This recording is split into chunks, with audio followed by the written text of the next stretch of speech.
All right, so get ready, because today we're diving deep into the heart of Brazilian football. To Flamengo. Exactly, where things are about to get really interesting. They are. Their star striker, Gabigol, might be on his way out. Big shoes to fill. Huge shoes to fill. Yeah.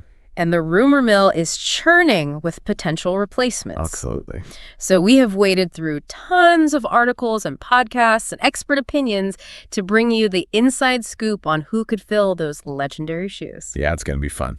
So are you ready to unpack this with us? Let's do it. Okay, let's get started. All right. So I guess we should start with why Gabigol leaving is such a big deal. Oh, absolutely. Right? I mean, obviously, he's a huge name in Brazilian football. He is a Flamengo legend. I mean, he's brought them Copa Libertadores titles. Two Copa Libertadores titles. Yeah. Think about it. This isn't just about replacing a player, right? It's about finding someone who can carry that torch and thrive under the intense pressure of literally millions of diehard Flamengo fans. You're right. The expectations are unbelievable. Yeah. So let's jump into the contenders. Yeah. The one that the experts are calling the safe bet is Arthur Cabral. Okay. Currently playing for Benfica. Yep. What makes him such a popular choice? Well, Cabral's got that clinical finishing touch that every top club craves. Okay. He's a master of positioning himself in the box. Always seems to be in the right place at the right time to put the ball in the back of the net. So looking at his stats from Benfica, he's definitely a goal scorer, but I'm not seeing like that dominant match-winning presence that Gabigol has. Can he really handle the pressure cooker of leading the attack for Flamengo? That's the million-dollar question, isn't it? Yeah. You know, it's one thing to shine in Portugal. It's another to shoulder the hopes and dreams of a nation. Absolutely. Of Flamengo fanatics. I mean, Worries. you know, Mauro Cezar Pereira, one of the most respected football commentators in Brazil, actually thinks Cabral's temperament is his biggest asset. He says Cabral's got this quiet confidence, this ability to stay calm under pressure, which Pereira believes is exactly what Flamengo needs. Okay, so maybe Cabral's got more of that Gabigol swagger than we realize. Perhaps. All right, let's move on to a player who's generating a ton of buzz. Okay. Vitor Roque, the rising star. I like it. He's currently splitting his time between Barcelona and Real Betis. Yeah. What's the scouting report on him?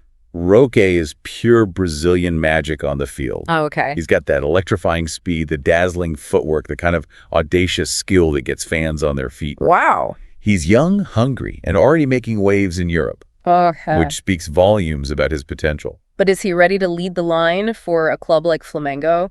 That's the big gamble with Roque. Okay. He's still raw, still developing his game. Right. Throwing him into the cauldron of Flamengo, where every match is a must-win, could either make him a superstar or crush him under the pressure. That's a lot of pressure. It is. PBC, another prominent voice in Brazilian football, is actually a huge advocate for giving young players like Roque a chance. Yes. He believes that Flamengo needs to invest in the future, and he sees Roque as a cornerstone of that future. Interesting. So, yeah, it's a risk, but the potential payoff could be huge. Could be.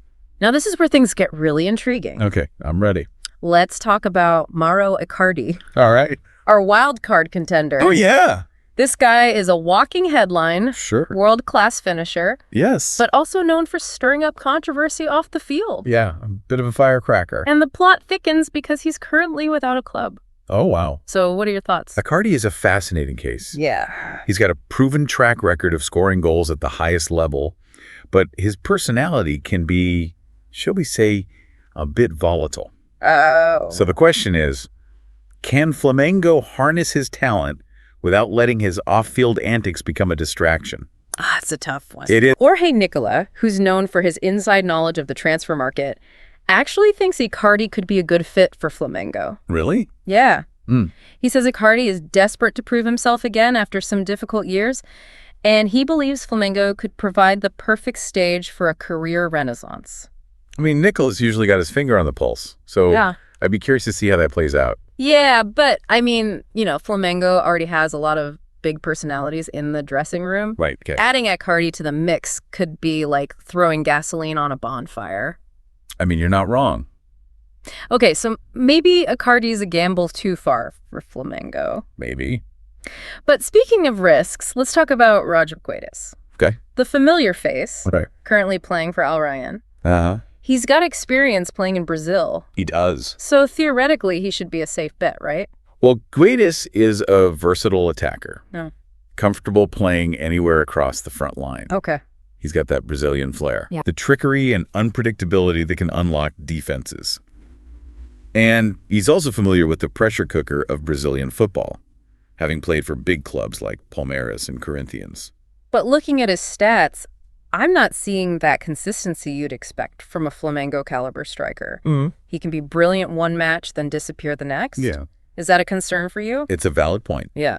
Guedes can be a bit of an enigma. Oh. When he's on his game, he's unstoppable. Right. But he can also be frustratingly inconsistent. Okay. Casagrande, another legend of Brazilian football, has actually voiced concerns about Guedes' work ethic. Interesting. He says Guedes can be too individualistic, too reliant on his natural talent, and that he needs to develop a more disciplined, team-oriented approach. So maybe Guedes isn't the surefire solution some people think he is? It's possible. All right, get ready for this one because we're about to drop a bombshell. Okay, I'm on the edge of my seat. What about Roberto Firmino? Whoa. The big gamble. We're talking about a player with vast international experience, a household name in the football world. Sure. Could he be the answer to Flamengo's prayers? Hold on. Let's pump the brakes a little. Okay. While Firmino is undoubtedly a world-class talent, bringing him back to Brazil would be a financial earthquake. Okay. His salary demands would be astronomical for a club like Flamengo. Yeah. And honestly, after playing at the highest levels in Europe and the Middle East, would he even be interested in a return to Brazil? Yeah, I mean, sometimes the dream signings are just that. Dreams. Yeah. But hey, we can always dream, right? We can. Speaking of dreams, what about Gabriel Jesus? Oh, wow. He's currently tearing it up at Arsenal. He is. Could Flamengo pull off the impossible and lure him back to Brazil? Now you're talking about a fantasy signing? I know. Gabriel Jesus is the complete package. Pace, skill, goal-scoring prowess, and experience at the very pinnacle of the game. Right. He'd be an absolute dream for Flamengo, but prying him away from Arsenal would be like convincing a cat to take a bath. It's just not going to happen. Okay, so we can file that one under highly unlikely. Yeah. But it's fun to imagine. It is fun to dream. Now let's shift gears to a name that might be less familiar to some of you. Okay. David Washington, Right. the long-term investment. Okay. He recently joined Chelsea. You did. He's got raw talent and potential, but he's still very much a diamond in the rough. Yeah, he needs time to develop, to hone his skills. That makes sense, but is Flamengo in a position to wait? They need a striker who can make an immediate impact, not someone who's years away from reaching their full potential. That's true. Do you think Washington is ready for that? It's a tough call. Yeah. On the one hand, he's a raw talent with immense potential. Right. On the other hand, throwing him into the deep end at Flamengo could backfire spectacularly. So maybe he's more of a long-term project than an immediate solution? I think so. To round out our list of contenders, we have a bit of an international flavor. All right, let's hear it. Cucho Hernandez, currently playing for Columbus Crew in MLS. Interesting. He's got speed skill and an eye for goal. Okay. Could he be the dark horse in this race? Hernandez is definitely an intriguing prospect. He's got that explosive pace and the ability to create something out of nothing. Wow. Which would certainly excite the Flamengo faithful. Okay. But the big question is, can he adapt to the unique challenges of Brazilian football? That's a great point. Yeah, Brazilian football is a different beast altogether. it is. The style of play, the intensity, the pressure from the fans, it's not easy for foreign players to adjust. It's not. What are your thoughts on his ability to make that transition? It's hard to say for sure. Yeah. He's got the talent, but adapting to a new league, a new culture, and a whole new level of expectation is a massive undertaking. So it sounds like Hernandez is a bit of a wild card. He is. High risk, high reward. Absolutely. We've met the contenders, each bringing their own unique strengths and weaknesses to the table. But before we jump into what the experts are saying, let's pause for a moment and consider this. What kind of legacy do you, the listener, want to see the next Flamengo number 9 create? Do you want a carbon copy of Gabigol? Interesting. A goal-scoring machine who leads the team to glory? Uh-huh. Or are you looking for something different? Someone who brings a new dimension to the attack? Someone who might even challenge the status quo? It's a question worth pondering. It is. Flamengo is at a crossroads, and the choice they make now will shape the club's identity for years to come. All right, now that we've laid the groundwork, let's dive into what the experts are saying. Okay, let's do it. Get ready for some strong opinions and heated debates, because in Brazilian football, passion runs deep. Absolutely. So stay tuned. All right. So we've got a real clash of the titans happening in the commentary world. Oh, yeah. With some of the biggest names in Brazilian football weighing in on this Gabigol replacement saga. Yeah, it's really interesting to see how their opinions reflect not just their assessment of the players, but also like their philosophies about the game itself. You know, it's like getting a glimpse into their footballing souls. Exactly. So let's start with Mauro Cezar Pereira. Okay. A man who doesn't mince words. What's his take on all this? Pereira, as you might expect, is all about pragmatism. He's not swayed by flashy names or potential. Right. He wants the player who he thinks is most likely to deliver consistent results right out of the gate. And for him, that player is Arthur Cabral. Cabral. Remember how we talked about Cabral's calmness under pressure? Yeah. Pereira sees that as the defining factor. He believes that Flamengo needs a steady hand at the wheel, someone who won't crumble under the weight of expectation. And he thinks Cabral fits that bill perfectly. That makes a lot of sense. I mean, sometimes it's the less glamorous qualities that make the biggest difference. Absolutely. Okay, let's shift gears to PVC, Right. who's often seen as the voice of reason in Brazilian football. Yeah. What's his perspective on the ideal Gabigol replacement? PVC is a fascinating contrast to Pereira. He's all about long-term vision, about building a team that can dominate for years to come. Right. And for him, the dream, signing the player who embodies that vision, is Gabriel Jesus. Gabriel Jesus. Remember that phrase he used to describe Jesus' aura of inevitability? Yeah. It perfectly captures PVC's belief that Jesus has that special something, that intangible quality that separates the good from the great. Yeah, you can almost hear the wistfulness in his voice when he talks about Jesus. Yeah. It's clear that he sees him as like the perfect fit, even if it's a move that's firmly in the realm of fantasy. Yeah. But what about someone who's a little more grounded in reality? Sure. Someone with his finger on the pulse of the transfer market? What's Jorge Nicola saying about all this? Nicola, always the man with the inside scoop, Right. has actually thrown a curveball into the mix. He believes that Róger Guedes, the familiar face, might actually be the frontrunner for the job. Wow. Remember how we talked about Guedes' inconsistency? Yeah. Well, Nicola thinks that's exactly what makes him appealing to Flamengo. He argues that Flamengo is looking for a player who can inject some unpredictability into their attack, someone who can create moments of magic out of nothing. That's a bold prediction, especially given some of the concerns we talked about with Guedes. It is. But Nicola has a good track record when it comes to these things. So. He does. I wouldn't dismiss it out of hand. Yeah. All right, last but not least, we have the legendary Casagrande, Okay. a man known for his passionate commentary and his deep understanding of the game. Yeah. What's his perspective on this whole Gabigol situation? Casagrande, never one to shy away from controversy, has actually thrown his support behind the wild card Mauro Icardi. Icardi. Remember how we talked about Icardi's potential to be both a blessing and a curse? Mm-hmm. Well, Casagrande believes that Flamengo has the leadership and the infrastructure to handle Icardi's volatile personality. He argues that Icardi is a proven winner, someone who's tasted success at the highest level, and that his experience and his hunger for redemption could be invaluable to Flamengo. It's definitely a risky proposition, but I can see where Casagrande is coming from. Yeah. Sometimes the most unconventional choices yield the most surprising results. Okay, so we've heard from 4 of the biggest names in Brazilian football commentary. We have. And as you can see, there's no shortage of opinions. There isn't. But what does this all mean for Flamengo? Right. What should they prioritize as they search for Gabigol's successor? Do they go for experience and reliability like Cabral? Right. Do they take a gamble on youth and potential like Roque? Yeah. Or do they embrace the chaos and roll the dice on a wild card like Icardi or Guedes? It's a fascinating dilemma, and there's no easy answer. Yeah. It all comes down to Flamengo's vision for the future. Right. Do they want to build on their recent success by sticking with a proven formula? Yeah. Or are they willing to shake things up and take a gamble on a new approach? Let's not forget the financial aspect of all this. Oh, right. Some of these players come with hefty price tags. They do. While others might represent a more budget-friendly option, how much are they willing to spend to find the right fit? Right. The economics of football are always a factor. Always. They need to balance their ambition with their budget, which isn't always easy. You know, as we listen to these expert opinions, I can't help but think about how their perspectives reflect different approaches to the game. Yeah. Pereira's pragmatism, PVC's long-term vision, Nicola's nose for talent, Casagrande's willingness to embrace the unconventional. It's a reminder that there's no single right answer in football. Right. Just different ways of seeing the game and building a team. It's what makes the sport so captivating, isn't it?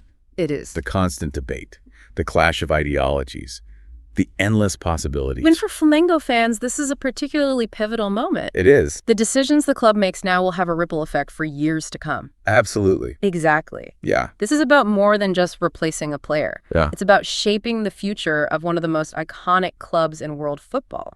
And we as fans get a front row seat to this unfolding drama. We do. But before we get too carried away with the big picture, Sure. let's zoom back in on the individual contenders and consider one crucial aspect we haven't touched on yet.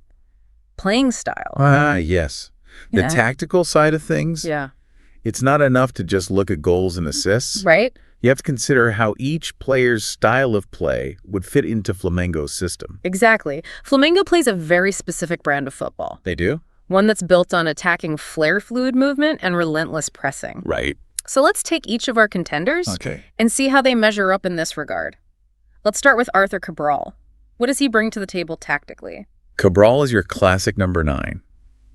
A poacher who thrives on service from his teammates. Okay. He's got that knack for finding space in the box, that instinct for anticipating where the ball is going to land. He's not particularly known for his link-up play or his ability to create chances for others, but he's a lethal finisher when he gets the ball in dangerous areas.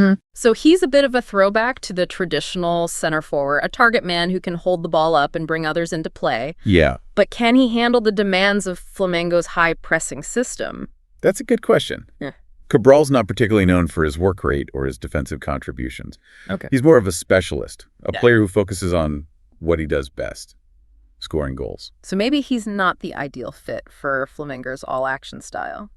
Okay, let's move on to Vitor Roque. Right. He's a completely different type of player, isn't he? Absolutely. Roque is all about dynamism, about creating chaos in the final third.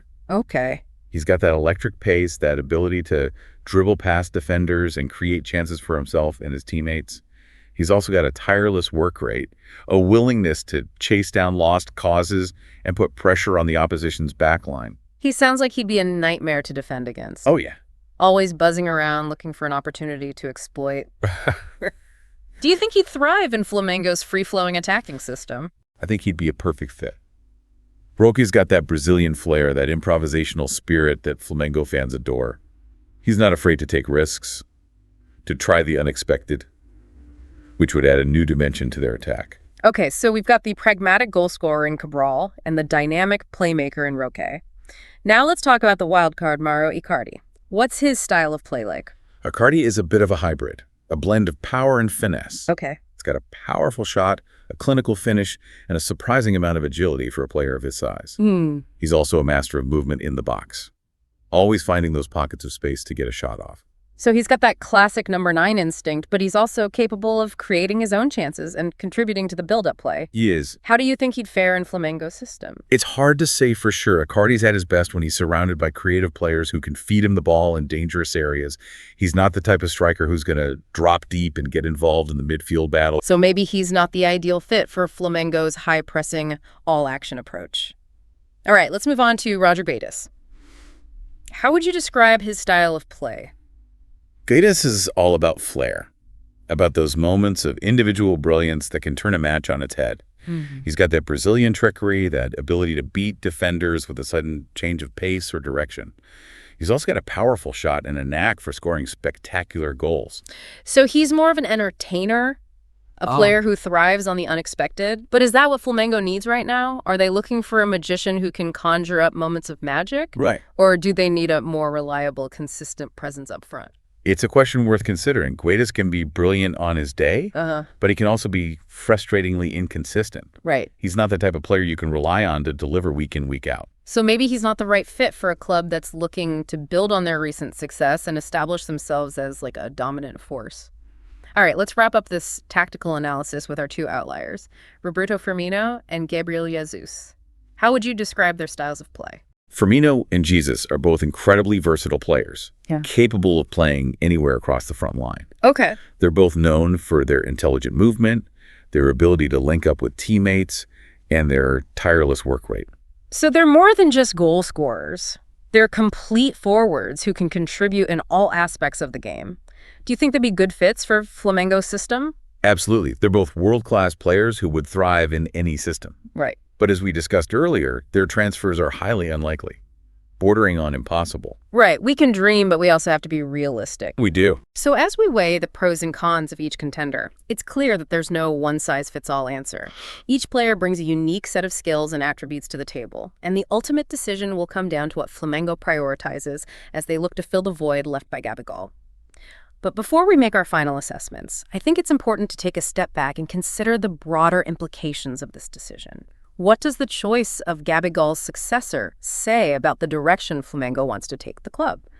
Are they looking to maintain their attacking, free-flowing style, or are they considering a more pragmatic, results-oriented approach? It's a question that goes beyond tactics and formations. Right. It's about philosophy, about identity. Yeah. What kind of football does Flamengo want to play? What kind of message do they want to send to their fans and to the rest of the football world? You're right. It's a statement of intent. And the choice they make will have a ripple effect throughout the club, from the players on the pitch to the fans in the stands. So as we head into the final stretch of this deep dive, let's keep that question in mind. What does the future hold for Flamengo?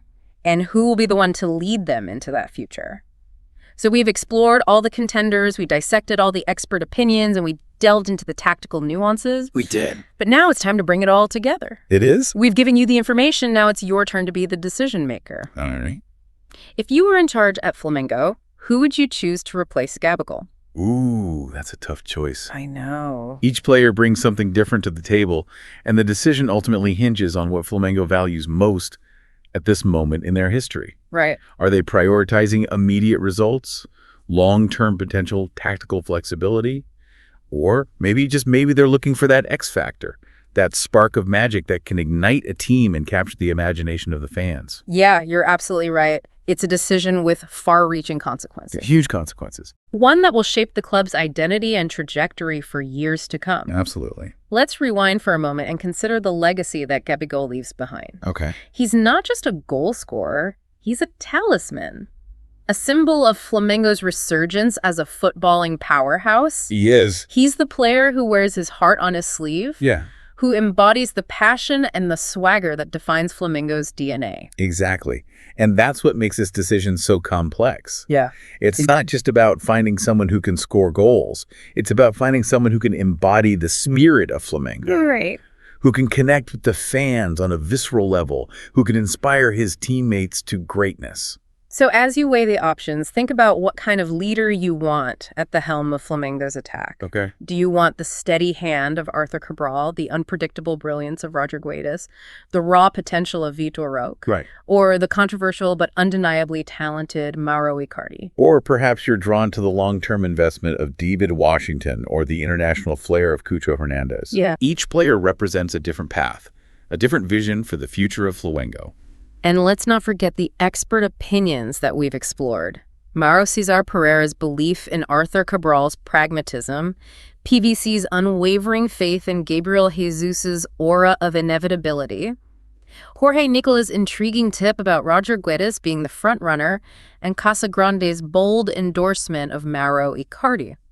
It's a lot to consider. These are all valuable perspectives to consider as you make your decision. Remember, there's no right or wrong answer here. That's right. It's about understanding the complexities of the situation, Right. weighing the different factors, and ultimately making the choice that you believe is best for Flamengo. Exactly. This is your chance to step into the shoes of a football executive. Okay. To make the tough calls and shape the destiny of one of the most storied clubs in world football.